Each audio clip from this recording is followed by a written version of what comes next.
The thing about plasma trees, Ranger Kaitlyn Briggs learned approximately 30 seconds too late, was that they didn't just burn, they liquefied. She stood at the edge of the evacuation zone on Verdant 9, watching what the aliens were calling the burning lands with the kind of detached interest usually reserved for mildly inconvenient weather patterns. Orange flames licked at trees that glowed white-hot, their sap turning to molten rivers that carved through the forest floor. The temperature readout on her datapad said 800 degrees Celsius and climbing. "Toasty," she muttered. Behind her, the alien rescue coordination team was having what could only be described as a very organized panic attack. Commander Velshire, a Thanite with too many limbs and not enough chill, was gesticulating wildly at a holographic display. His carapace kept shifting between colors that Kaitlyn's translation implant helpfully labeled as extreme distress and imminent cardiovascular failure. "Evacuation complete," he announced, his voice hitting pitches that probably violated several noise ordinance laws. "All personnel accounted for except—" He paused, checked his display, made a sound like a garbage disposal eating silverware. "Except the Kyrath young." The assembled rescue team went silent. One of the medics, a floating jellyfish thing named Sool, dimmed its bioluminescence to what Kaitlyn assumed was the alien equivalent of "oh crap." "The Kyrath juveniles are still in Sector 12, Velshire continued, his translator crackling with static that sounded suspiciously like suppressed hysteria. "Deep within the thermal death zone." "So, go get them?" Kaitlyn offered, sipping from her water bottle. Every alien head, pseudopod, and sensory stalk turned toward her. "Ranger Briggs," Velshire said slowly, "the way you'd explain fire safety to someone actively juggling torches. Sector 12 is currently experiencing temperatures sufficient to melt titanium alloy. No organic being can survive those conditions." "Okay, but the cubs are in there. The cubs are Kyrath." He said it like that explained everything. It did not explain anything. Kaitlyn waited. When no further explanation came, she sighed. "I'm gonna need more context here, Commander." Sool the medic floated closer, its translucent body pulsing nervously. "Kyrath are apex predators. Adult specimens can shred starship hulls with their claws. Their juveniles are naturally resilient." "So they'll be fine?" "No!" Velshire's carapace flashed emergency red. "They are juveniles, unbonded, frightened, and trapped in a plasma fire. But entering that zone would be suicide for any rescue team." Kaitlyn looked at the fire, looked at her gear, standard wildland firefighting equipment she'd requisitioned from Earth supplies, looked back at the panicking aliens. How many cubs? 6 confirmed juveniles, but ages? Approximately 8 to 12 cycles, which in your time measurement. So, babies. Kaitlyn was already checking her respirator seals. "Got it!" Velshire's entire body went rigid. "Ranger Briggs, you cannot be serious." "I'm a wildlife rescue specialist. There are baby animals trapped in a fire." She pulled on her thermal gloves, already knowing they'd be useless but appreciating the gesture. "This is literally my job description." "Your job description does not include walking into a plasma inferno." "I mean, it didn't specifically exclude it either." Kaitlyn shouldered her pack. "I'll be back in a few hours." "You'll be dead in a few minutes?" But she was already walking. The heat hit her like a physical wall about 20 meters in. Her suit's temperature regulators screamed warnings that she dismissed with practiced efficiency. The air itself looked wrong, shimmering, distorted, alive with heat waves that made the burning forest appear to writhe. Behind her, she could hear Velshire shouting something about unprecedented human recklessness and filing 17 different incident reports. She ignored him. The forest was beautiful in a deeply hostile way. Plasma trees burned from the inside out, their translucent bark revealing veins of liquid fire. The ground crunched under her boots, flash-crystallized minerals that had been soil minutes ago. Everything smelled like ozone and regret. Her suit started melting around the 40-minute mark. "Well, that's not ideal," she observed, watching the synthetic fabric on her sleeve bubble and peel. The heat underneath was immediate and deeply unpleasant. Her skin reddened, then darkened. Second-degree burns, her brain supplied helpfully. Heading toward third. She kept walking. The cubs were exactly where the tracker said they'd be, huddled in a collapsed den that had somehow become a pocket of slightly less lethal temperature. 6 of them, each about the size of a large dog, covered in obsidian scales and sporting claws that could definitely open her like a can of soup. They were also absolutely terrified. "Hey, babies," Kaitlyn said softly, crouching down despite the fact that the movement made her burned skin scream. "Rough day, huh?" The largest cub, scales darker than the others, eyes glowing amber, hissed at her. Defensive posture. Scared, not aggressive. Kaitlyn had seen this exact behavior in bear cubs, wolf pups, and one memorable raccoon that had gotten stuck in a dumpster. She pulled out the emergency rations from her pack. Jerky. Because apparently, her supply requisition for alien predator treats had been denied as unnecessarily specific. Hungry? She tossed a piece toward the big cub. It sniffed. Suspicious. Then ate it in one gulp. The other 5 perked up immediately. Yeah, thought so. She distributed the jerky evenly, letting them come to her. "When was the last time anyone fed you guys?" The cubs devoured the food, then, in a move that would have gotten her killed if they were actually adults, started climbing on her, seeking warmth, safety, the comfort of a larger presence that wasn't trying to eat them. Kaitlyn's burned arms protested as she gathered them close. "Okay, new plan. We're leaving, and you're coming with me, and we're all going to pretend this is fine." The walk back took 3 hours. Her suit had mostly stopped existing by hour 2. The burns covered both arms, part of her neck, and a creative portion of her left leg, where a plasma ember had decided to become personally involved. Her respirator had given up around the same time as her left glove, but the cubs were tucked against her chest, wrapped in the remnants of her thermal blanket, and they were alive. She stumbled out of the fire line looking like she'd lost a fight with a blast furnace. The alien rescue team was exactly where she'd left them, now joined by what appeared to be half the station's medical staff, and at least 3 officials whose uniforms suggested they'd be filling out a truly impressive amount of paperwork later. Velshir saw her first. His carapace went through 6 colors in rapid succession, before settling on something her implant translated as shocked reverence mixed with existential horror. "Ranger Briggs is alive," he whispered. "Mostly," Kaitlyn agreed. Her voice came out raspy. Smoke inhalation, probably. "Hey, does anyone have burn ointment? This suit cost me 3 months' salary and now it's basically abstract art." Sewell the medic floated closer, its bioluminescent patterns flickering in what might have been disbelief. "You survived the burning lands." "I mean, survived is doing some heavy lifting here. I'm pretty crispy." She shifted the bundle in her arms. "But the cubs are fine. Someone want to take them?" Nobody moved. The cubs, sensing the hesitation, burrowed deeper against her chest. One of them, the big one with amber eyes, made a sound that was probably supposed to be threatening, but came out more like a squeaky toy. "Ranger Briggs," said a new voice. An elderly Thenite with elaborate shoulder markings stepped forward. Council Representative Thixival, if Kaitlyn remembered her briefing correctly. "Those cubs should have attacked you on sight. Kyrath juveniles are notorious for their aggression toward unknown species." Kaitlyn looked down at the 6 predators currently using her as a mobile heating pad. "These guys? They're sweethearts. They are apex predators capable of—" "They're babies who were scared and hungry." She gently scratched behind the big cub's ear ridge. It leaned into the touch, purring like a chainsaw. "I just gave them snacks and told them it was okay." Thixival's mouth parts moved silently for several seconds. Sewell dimmed to near invisibility. One of the junior medics fainted. Kaitlyn shifted her weight, wincing as the movement reminded her that approximately 60% of her exposed skin was now participating in a burn injury support group.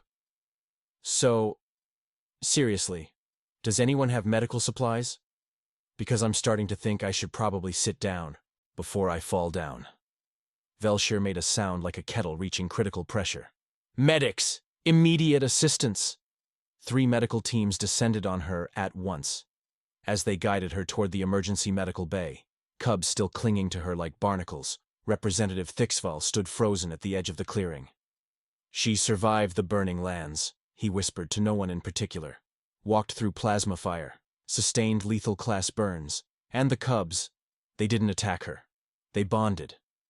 Commander Velshire, already pulling up incident report forms on his datapad, nodded grimly. This, he said, his carapace settling into a resigned gray, is going to require so much paperwork. In the medical bay, Kaitlyn sat patiently while the medics argued about whether human skin was supposed to look like that. It was not. And whether the cubs should be removed from her. They should, but wouldn't. The big cub with amber eyes. She'd mentally named him Stubby because one of his tail spikes was shorter than the others, had claimed her lap as his personal throne. "You're going to be trouble, aren't you?" she asked him. Stubby yawned, showing rows of teeth that could definitely ruin her whole day. "Yeah," Kaitlyn sighed, accepting a burn ointment tube from a very stressed medic. "That's what I thought." Outside the medical bay, emergency messages were already being transmitted to the Galactic Council. Subject: Unprecedented Human-Predator Contact Event. Priority: Extreme Summary. Human survives unsurvivable conditions and establishes bond with unbondable species. Recommendation: Immediate investigation required. Kaitlyn, blissfully unaware that she'd just triggered a galaxy-wide incident, was trying to convince Stubby that her finger was not, in fact, food. "We've talked about this," she told the cubs seriously. "No biting the nice ranger who saved your life." Stubby considered this, then bit her finger anyway. It was, Kaitlyn reflected, going to be a long assignment. The medical team wanted to keep her under observation for 72 hours. Kaitlyn lasted 4.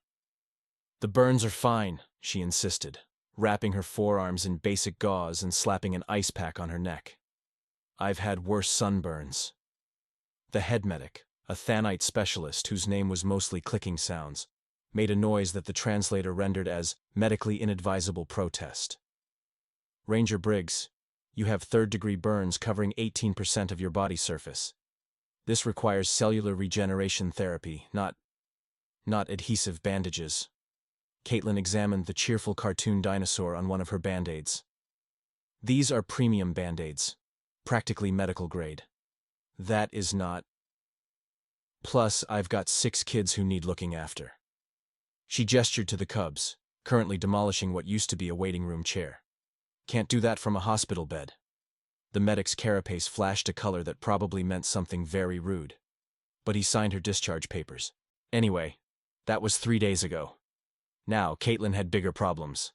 Specifically, Ambassador Quillix. The avian alien had arrived that morning on a research vessel that was somehow both sleek and pretentious. All chrome surfaces and unnecessary fins. Quillix himself was a 7-foot-tall bird person with iridescent purple feathers, far too many decorative sashes, and the kind of dramatic energy usually reserved for opera villains. He swept into her quarters like he was performing a one-man show. "Ranger Briggs," his translator gave his voice a theatrical tremolo, "I have traveled 12 parsecs to witness this unprecedented phenomenon, the first recorded human-Kyrath bonding in galactic history." Kaitlyn, currently trying to prevent Stubby from eating her datapad, looked up. "It's really not that big a deal." "Not that!" Quillix clutched his chest with one wing. "My dear Ranger, you have achieved what 600 cycles of behavioral research declared impossible. Kyrath do not bond with alien species. They do not exhibit pack behaviors outside their genetic family units. They certainly do not." He gestured wildly at the cubs, who were playing tug-of-war with her spare boot. "Engage in recreational activities with potential prey species. They're just playing. They are apex predators. They're babies." Kaitlyn finally wrestled her datapad free, only to have another cub. She'd named this one Bitey for obvious reasons. Immediately claim it as a chew toy. And they were scared and alone. I helped them. Now they trust me. Basic animal behavior. Quillix produced a holographic scanner from somewhere within his sashes and began circling her like a very judgmental bird. There must be a mechanism. A pheromone signature. Perhaps a psychic dominance field that establishes hierarchical superiority through. I gave them jerky and scratched their heads. The scanner beeped. Quillix studied the readout, his head feathers rising in agitation. Impossible. The metabolic markers don't support, but the neural bonding patterns suggest. He looked up sharply. What species of jerky? The dried meat kind? But what specific biological origin? Ambassador. Kaitlyn stood up, sending 3 cubs tumbling off her lap. I've worked wildlife rescue on Earth for 8 years. Bears, wolves, mountain lions, you name it. The approach is always the same. Stay calm, establish trust, meet their basic needs. These guys, she gestured at the cubs now wrestling over a piece of cargo netting, are no different. They are fundamentally different. Their neurology alone is wired for pack survival, just like every other social predator I've ever worked with. She moved to the corner of her quarters where she'd jury-rigged a play area using spare cargo netting, storage containers, and what used to be her desk chair. Watch! She picked up a rubber ball, liberated from the recreation deck, and squeaked it. All 6 cubs froze. Then chaos, but the adorable kind. They tumbled over each other, scrambling for the ball, making sounds that ranged from squeaky toy to motorcycle engine. Stubby won by virtue of being the biggest. He brought the ball back to Kaitlyn, dropped it at her feet, and sat, waiting. She threw it again. Quillix's beak fell open. You've taught them. Fetch. Yep. Galaxy-renowned apex predators are playing fetch. They're also learning sit and drop it, though Bitey's being stubborn about the second one. She demonstrated, and 5 of the 6 cubs obeyed immediately. Bitey continued chewing on what used to be a pillow. This is... Quillix's translator struggled. This is fundamentally altering my understanding of predator psychology. Cool. Can you alter it somewhere else?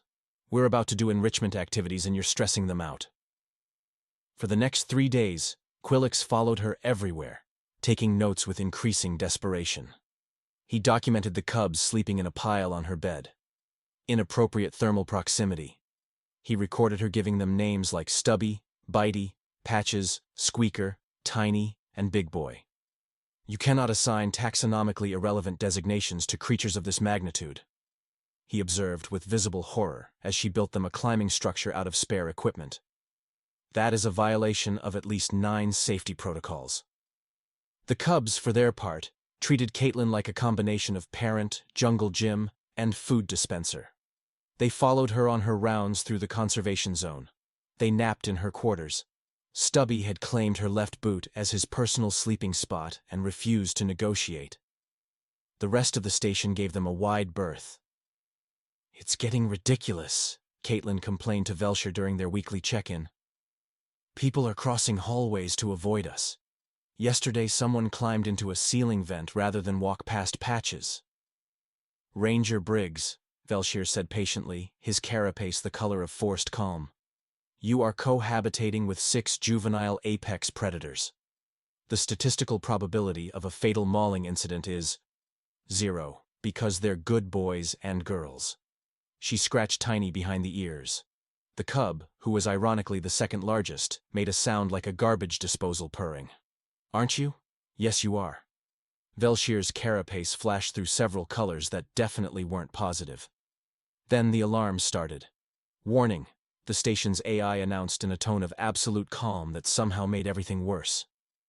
Unauthorized Kyrath adults detected approaching from Vector 97. All personnel evacuate to safe zones immediately. Quillix, who'd been mid-rant about improper juvenile socialization patterns, went rigid. The parents. The what? The parents. His feathers puffed to twice their normal size. Adult Kyrath. They've come for their young. We must evacuate immediately. Through the viewport, Kaitlyn could see them. 2 massive shapes moving through the forest canopy like living tanks. Each one easily the size of a shuttle bus, covered in obsidian scales that gleamed in Verdant 9's dual sunlight. Their eyes glowed amber, the same shade as Stubby's. The cubs perked up, making excited chirping sounds. Oh, Kaitlyn said. Family reunion. Family reun... Quillix grabbed her arm with one wing. Ranger Briggs, adult Kyrath, are violently territorial. They will kill anyone they perceive as a threat to their offspring. You must hide or flee or go say hi. She gently extracted herself from his grip and headed for the exit. This is suicide. I'm starting to think that's your catchphrase. She walked out into the clearing where the station met the forest edge. The cubs bounded after her, chirping and squeaking with what was obviously excitement. The adult Kyrath emerged from the tree line. Up close, they were terrifyingly magnificent. Each footfall shook the ground. Their claws could shred reinforced hull plating. Their teeth were the length of Kaitlyn's forearm. Behind her, she could hear Quillix making sounds that the translator refused to process. The adults approached slowly, deliberately. Their eyes never left Kaitlyn. The cubs ran to them, climbing over their massive parents with obvious joy. The adults lowered their heads, sniffing their young, checking for injuries with surprising gentleness. Then they turned to Kaitlyn.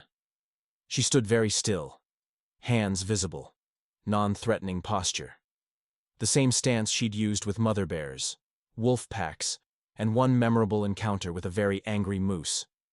The larger adult, the mother, Kaitlyn guessed from the scent markers, stepped forward, lowered her massive head, sniffed Kaitlyn's burned hands with nostrils the size of dinner plates.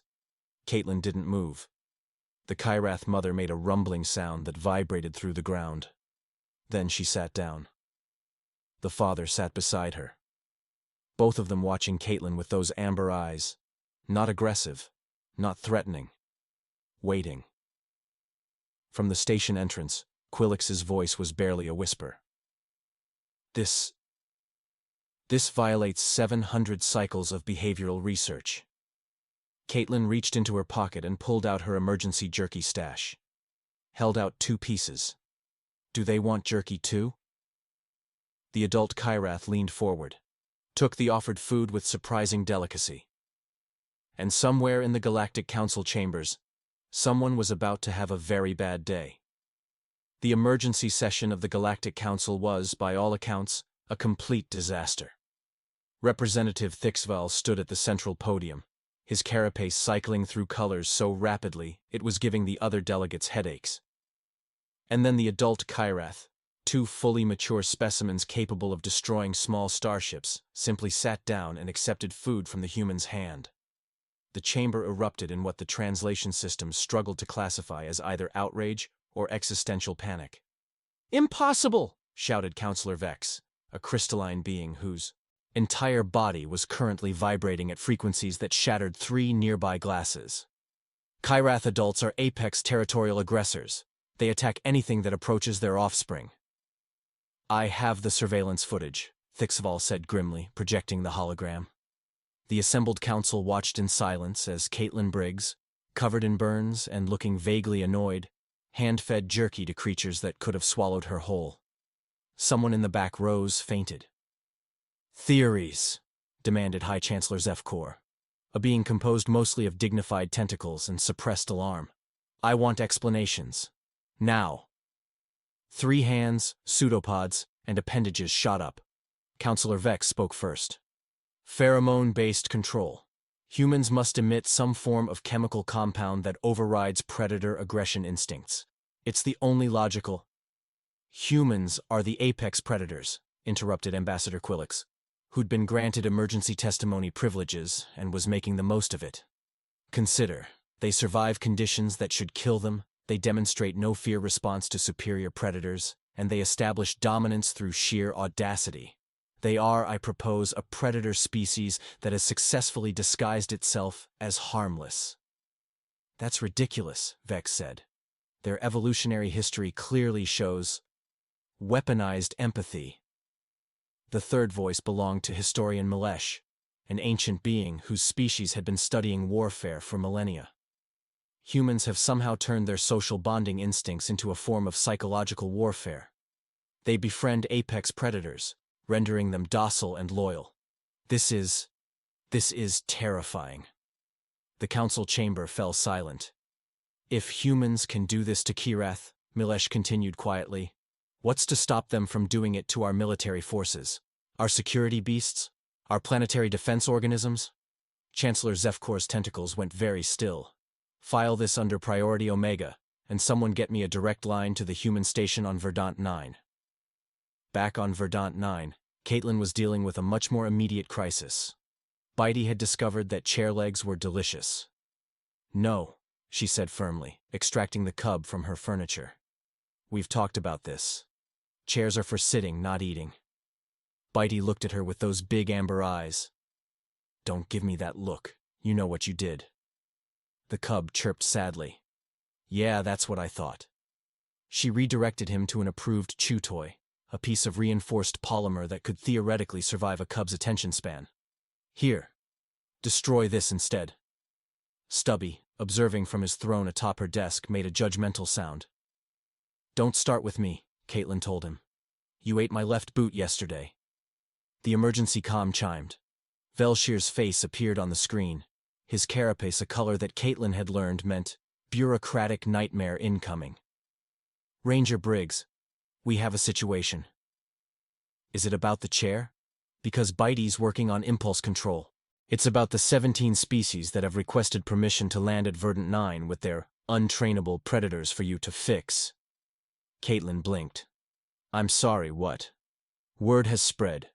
Apparently, your success with the Kyrath has led numerous civilizations to believe you can rehabilitate any aggressive predator species. He paused. I've denied 12 of the requests already, but 3 are problematic. How problematic? The Kryn Dominion has declared that if we do not grant them immediate access, they will consider it an act of war.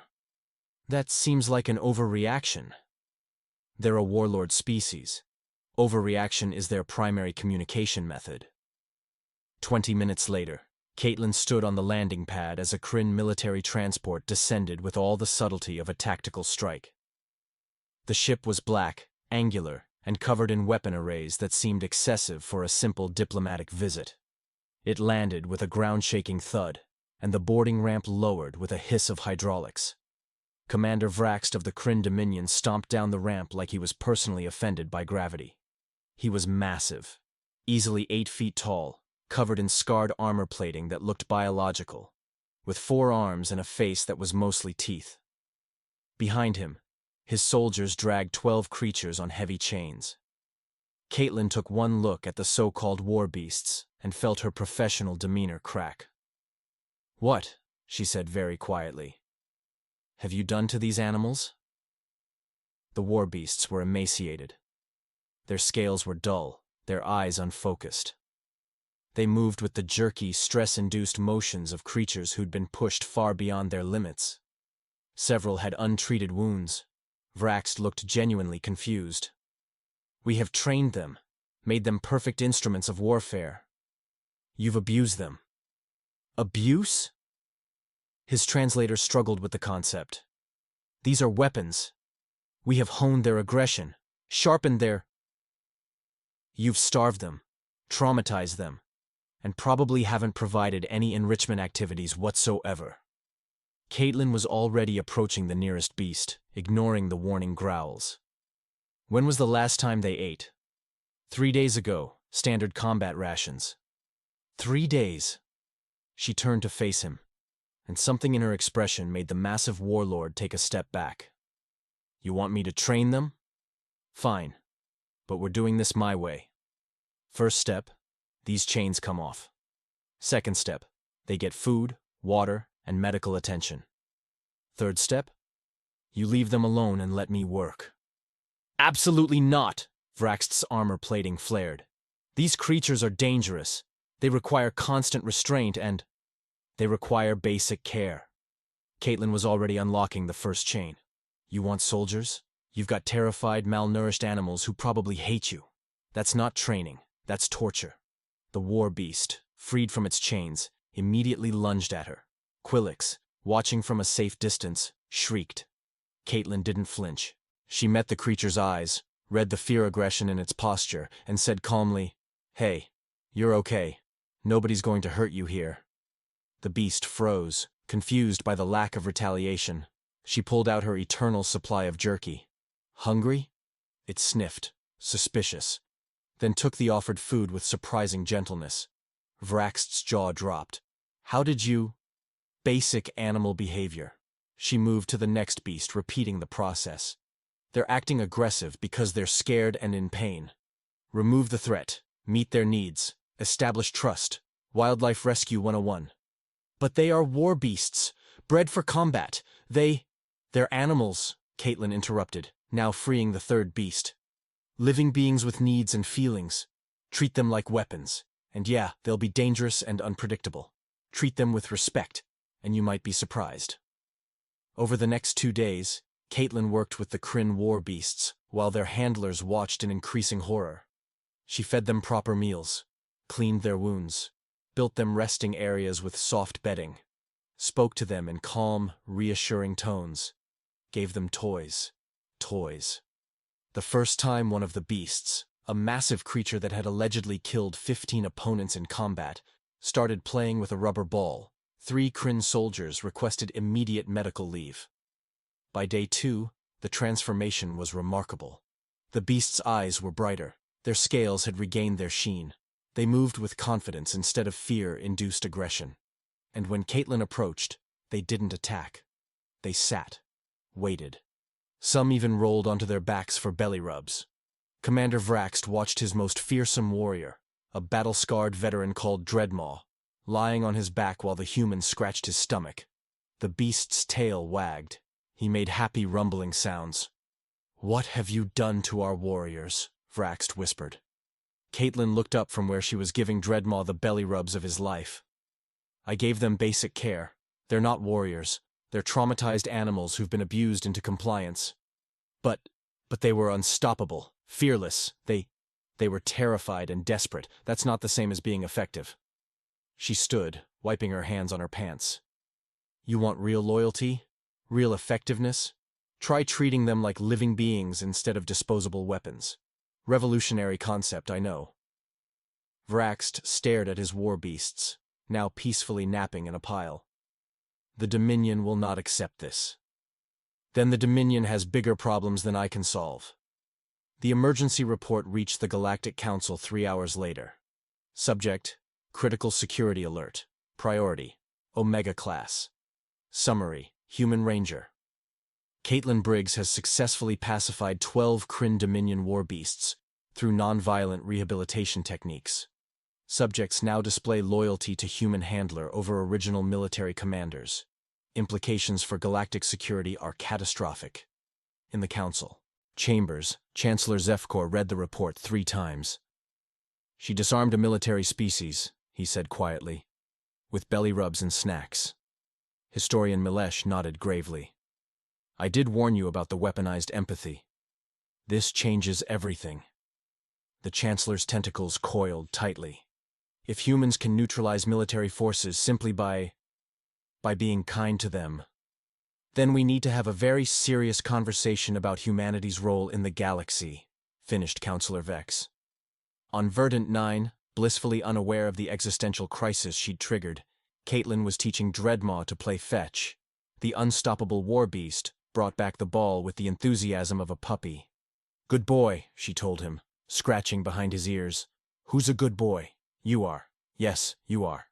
Somewhere in the Kryn Dominion, someone was updating their entire military doctrine. And in the council chambers, they were drafting the most important legislation in galactic history.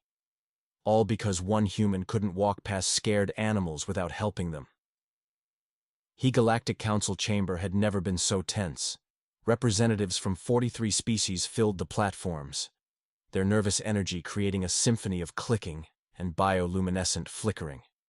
Chancellor Zefkor addressed the assembly with the gravity of someone defusing a bomb. "We are here to determine whether humanity should be prohibited from contact with predator species." Then Kaitlyn Briggs walked in with Stubby. The cub padded alongside her with perfect heel discipline. His amber eyes scanned the delegates with curious interest. 17 representatives immediately evacuated to emergency platforms. "You were instructed to appear alone," Zefkor said.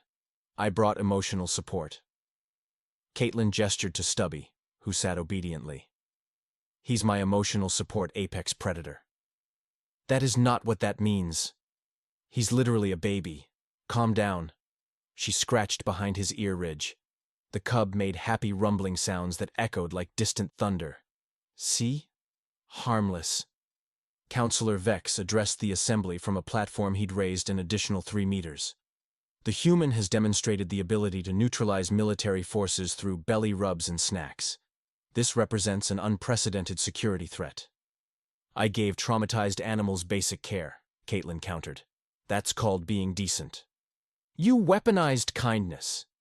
I fed some hungry creatures. If that's a weapon, your military strategy needs work. Ambassador Quilix spread his wings dramatically. You survived the Burning Lands, 800-degree plasma fire. You walked through conditions that should have been fatal. Kaitlyn shrugged. It hurt like hell, but kids were in danger. What was I supposed to do? Silence. You risked lethal injury for non-genetically related juveniles? Quilix's feathers ruffled in confusion. They were babies. Scared, alone, probably going to die. She looked around at the stunned aliens. On Earth, we had thousands of predator species. Bears, wolves, big cats, sharks. We learned to coexist.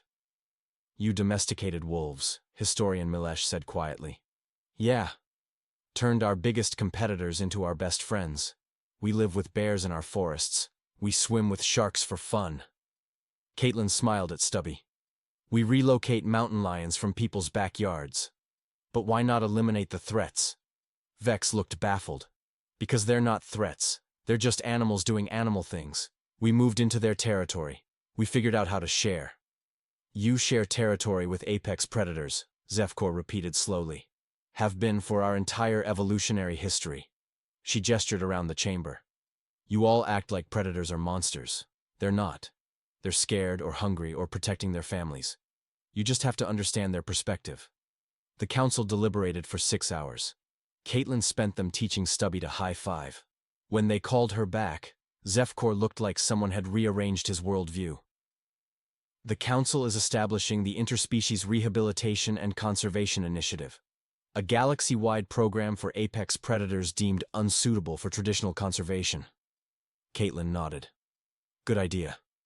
Who's running it? You are. I'm sorry, what? You are appointed director. 9 sectors. Unlimited resources. No. I'm a ranger. I work with animals. Get someone else. There is no one else, Quilix interjected. You are the only being to establish trust bonds with multiple apex predator species. I'm just good with scared animals. Any decent wildlife rehabilitator could do this. Then bring more humans, Vex said desperately. Train them. We will fund everything. Just stop disarming our military species. Kaitlyn looked at Stubby. Stubby looked back, tail wagging. She sighed. Fine, my way. No chains, no cages. They get proper care, enrichment, and respect. Deal? Deal, said all 43 representatives simultaneously. 3 months later, Verdant 9 had transformed. Specialized habitats dotted 3 continents. 217 apex predators from 40 species now called the Sanctuary home. Kaitlyn walked through the compound checking reports while Stubby, now nearly full-grown, padded beside her. Her assistant Ricky struggled to keep up. Vrathipod needs more thermal rocks, she noted. And the Skeeth pack? Worked it out, just needed separate feeding stations. Good. She paused at the medical bay. How's Sparky? Electrical discharge normal. Ready for open habitat tomorrow. Pilgrims lined the observation platforms, aliens who came to witness the human who walks with fire. They took hollows, whispered in awe, made offerings. She still thought it was deeply weird. Director Briggs? A communications officer flagged her down. Emergency request from the council. Unkillable apex predator terrorizing a colony in Sector 12. Kaitlyn sighed. Tell them 6 hours, and pack the usual supplies. How much jerky? All of it. The colony was evacuated when she arrived. In the plaza's center, surrounded by weapons and floodlights, was the unkillable predator. It was a juvenile, maybe 6 months old, covered in dark fur with bioluminescent stripes pulsing stress patterns. It paced in circles, making distress calls like broken sirens. You've got to be kidding me, Kaitlyn muttered. She sat down cross-legged 10 meters away, pulled out jerky, waited. The predator stopped, stared at her with wide, scared eyes. She held out the jerky. Hey there! You lost? It approached slowly, sniffed, then practically collapsed against her, making sounds that were definitely crying. Kaitlyn wrapped her arms around the terrified juvenile. Yeah, okay. You're okay now. Ricky appeared with his datapad. Orphaned juvenile. Separated during migration season. Add it to the intake list. Kaitlyn stood, cradling the predator. Anxiety issues. Sector 9 with the other anxious ones. Another galaxy-shaking incident? Ricky grinned. Kaitlyn looked at the military perimeter, the terrified colonists, the council observers transmitting reports.